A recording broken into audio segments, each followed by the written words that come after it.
Hello बच्चों, let's read the question. Question statement one statement two दिया हुआ है। स्टेटमेंट वन कह रहा है कि सिमेट्रिडीन एक एंटासिड है। स्टेटमेंट टू कह रहा है कि एंटासिड बढ़ा देते हैं सिक्रीशन HCl का गैस्ट्रिक सेल से। अब हमको बताना है इनमें से स्टेटमेंट्स कौन से करेक्ट हैं और कौन से इनकरेक्ट हैं। तो इस क्वेश्चन का जो की कॉन्सेप्ट है, इट इज एंटासिड्स। अब ये एंटासिड्स होते क्या हैं? एंटासिड्स हमारी ऐसी मेडिसिन होती हैं जो न्यूट्रलाइज करती हैं जो एसिड होता है हमारे स्टमक में। ठीक है, हम बोलेंगे एंटासिड्स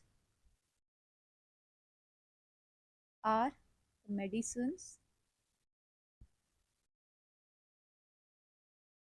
that neutralizes, क्या होता है हमारा जो एसिड होता है स्टमक में, इस एसिड की वजह से हार्ट बर्न होता है, इंडाइजेशन होता है। तो ये इस सब से एंटासिड लेते हैं तो थोड़ी रिलीफ मिलती है इन योर स्टमक, बोल सकते हैं,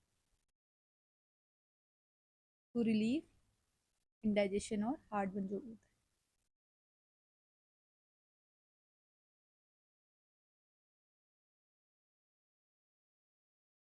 ठीक है, अब क्या है हमारा, हम क्या क्या मतलब कब देखना, कब लेना चाहिए हमको, कब नहीं लेना चाहिए, ये वही है जब हमको हार्ट बर्न होता है या इंडाइजेशन होता है, उस टाइम पे हम डॉक्टर के पास जाके बोल सकते हैं कि ऐसा ऐसा हो रहा है, तब वो हमको प्रिस्क्राइब कर सकता है। ठीक है, अगर हम इनकी कंपोजिशन की बात करें तो इसमें क्या होता है, हमारा कॉम्बिनेशन होता है कैल्शियम का, मैग्नीशियम का और एल्यूमिनियम का सॉल्ट्स एक्टिव इंग्रेडिएंट्स होते हैं इसमें। ठीक है, कैल्शियम मैग्नीशियम इनके सॉल्ट्स जो होते हैं, एक्टिव इंग्रेडिएंट्स होते हैं।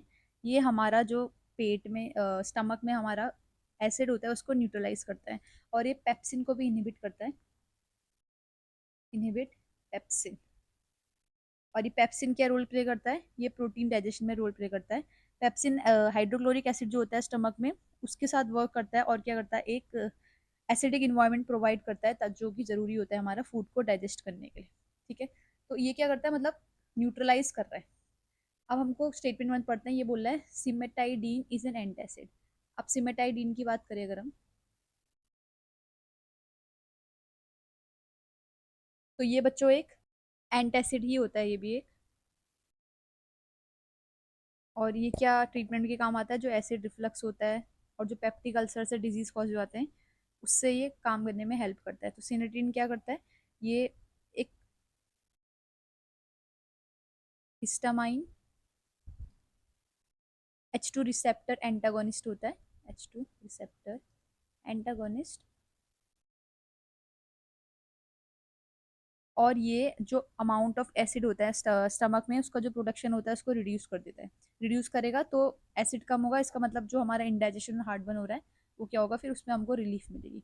तो ऑप्शन जो स्टेटमेंट वन है वो करेक्ट है। और स्टेटमेंट टू कह रहा है कि एंटासिड जो है वो इंक्रीज कर देता है, कह रहा है सिक्रीशन ऑफ HCl। इंक्रीज नहीं करता है, वो न्यूट्रलाइज करता है, उसको कम करता है। वो जो गैस्ट्रिक सेल्स होते हैं हमारे, वहां से HCl निकलता है, उसके प्रोडक्शन को, उसके सिक्रीशन को वो कम कर देता है। तो यहाँ पर डिक्रीजेज होता तभी स्टेटमेंट करेक्ट होता, बट ये इंक्रीजेज है तो स्टेटमेंट सेकंड गलत हो गया। तो अब स्टेटमेंट फर्स्ट करेक्ट होगा, स्टेटमेंट सेकंड इनकरेक्ट होगा। तो फाइनल आंसर हो जाएगा हमारा ऑप्शन सी।